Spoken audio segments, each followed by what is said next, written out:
Welcome back to Staying Healthy Tips, the podcast where we make health simple, sustainable, and stress-free. I'm your host, Zia. And I'm Alec. It's great to be with you all again. Today, we're diving deep into a topic that I think will bring a sense of relief to so many people. Oh, absolutely. We are talking about how to lose fat and improve your health without counting a single calorie. Right, because let's be honest, the moment you have to pull out an app and log every almond you eat, it can feel like a chore. It can take the joy right out of food. It really can. I remember a time years ago when I was tracking everything, and I was so obsessed with the numbers. I'd avoid social situations if I didn't know the exact calorie count of the food. It was exhausting. That's the trap, isn't it? It can foster an unhealthy relationship with food. So today, we want to offer a different path, a more intuitive, habit-based approach that actually works for the long haul. Exactly.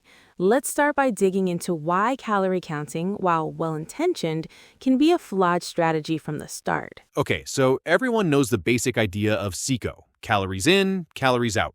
And in a lab, it's a solid principle of thermodynamics. Right, a principle of physics. But the human body is a complex biological system, not a simple machine. The calories in part is riddled with inaccuracies. Food labels can be off by up to 20%. Your digestion and absorption aren't 100% efficient. And the calories outside is even more of a guessing game. Those numbers on your fitness watch, they're estimations at best. They don't know your specific metabolic rate, your hormone levels, or your body composition. Exactly. And there's also the factor of metabolic adaptation. When you consistently eat in a calorie deficit, your body is smart. It adapts. Your metabolism can slow down to conserve energy, making it harder and harder to lose weight with the same number of calories. That's such a crucial point. Your body starts fighting you, which is why so many people hit a plateau. And psychologically, it frames food as good or bad based on a number. You end up trying to fit junk food into your calorie budget instead of learning what actually nourishes you. 500 calories of cookies is vastly different to your body than 500 calories of salmon and vegetables. Totally. That's the perfect transition to our first real strategy, shifting your entire focus from food quantity to food quality. This is the foundation. It's about asking, what nutrients am I getting from this, instead of how many calories am I eating? And this leads to the idea of volume eating. You can eat large, satisfying meals by choosing foods that have high nutrient density but low calorie density. Right. Think about a massive salad bowl filled with leafy greens, cucumbers, bell peppers, grilled chicken, and a light vinaigrette. That's a huge volume of food, and that's incredibly filling for relatively few calories. Compare that to a small candy bar. The candy bar might have the same number of calories, but it's gone in 3 bites and leaves you hungry an hour later. The salad keeps you full for hours. A big reason for that is fiber. Most of those vegetables are packed with fiber, which slows down digestion, stabilizes blood sugar, and physically fills up your stomach, sending signals to your brain that you're full. And it feeds your good gut bacteria, which plays a huge role in everything from mood to metabolism. Simple swaps can make a big difference here. Swapping regular pasta for zucchini noodles or a spaghetti squash, or using a big lettuce wrap instead of a tortilla. Yeah, or adding a big handful of spinach to your smoothie or eggs. You're adding tons of nutrient and volume with almost no impact on the calories.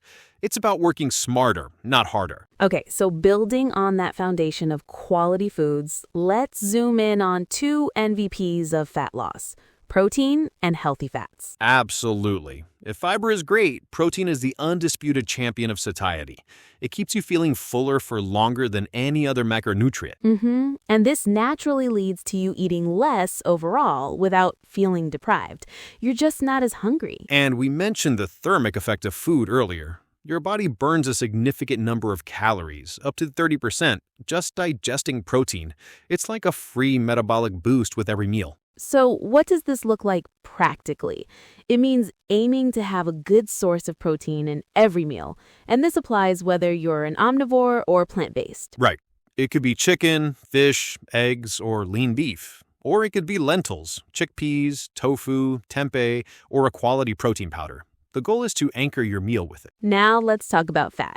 For decades, we were told to fear fat. The low-fat craze was everywhere. A huge mistake. We now know that healthy fats are essential for hormone production, brain health, and absorbing certain vitamins. And, crucially for this topic, they are also incredibly satiating. Yes, adding some avocado to your salad, a handful of almonds as a snack, or cooking with olive oil not only makes food taste better, but it slows down digestion and keeps you full. A plate with protein, fiber-rich veggies, and healthy fats is the trifecta. It covers all your bases for fullness, nutrient density, and hormonal balance.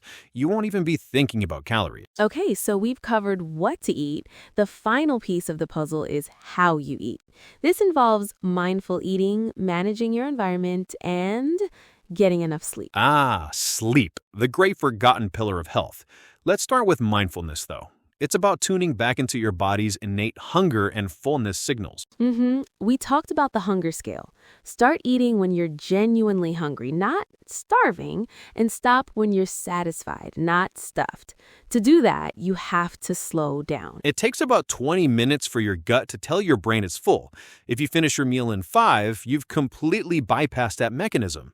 So put your fork down between bites. Chew thoroughly. Savor the flavors and textures. And your environment matters. Research shows that using smaller plates can lead people to serve themselves less food and be just as satisfied. It's a simple psychological trick. Also, the principle of out of sight, out of mind. Don't keep the bag of chips on the counter where you can see it. Keep healthy snacks, like a bowl of fruit, visible and accessible instead. You're engineering your environment for success. Okay, and now for sleep. How does this connect to fat loss without counting calories? It's huge. Lack of sleep messes with your hunger hormones. It increases ghrelin, the I'm hungry hormone, and decreases leptin, the I'm full hormone. Right, so you're literally fighting your own body's chemistry when you're sleep deprived. You'll feel hungrier and less satisfied by meals, not to mention you'll crave more sugary, high-energy foods. Exactly. Prioritizing 7 to 9 hours of quality sleep is one of the most effective things you can do to regulate your appetite naturally. All right, that was a ton of fantastic, actionable advice. Let's bring it all home with a quick recap. Let's do it.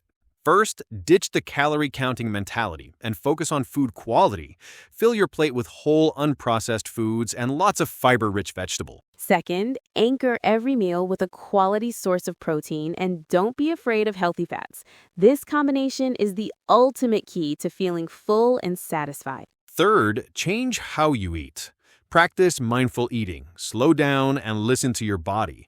Also, manage your environment by using smaller plates and keeping healthy foods visible. And finally, don't forget the lifestyle factors. Stay hydrated and prioritize quality sleep to keep your hunger hormones in check. This approach is about building a healthy, sustainable relationship with food. It's about nourishment over numbers and being kind to your body. That's a strategy that can last a lifetime. Beautifully said. Thank you all so much for tuning in to Staying Healthy Tips. We hope this frees you from the tyranny of the calorie calculator. If you found this episode helpful, please like, subscribe, and share it with someone who might need to hear it. And let us know your favorite non-counting tip in the comments below. We'll see you in the next episode. Stay healthy, everyone.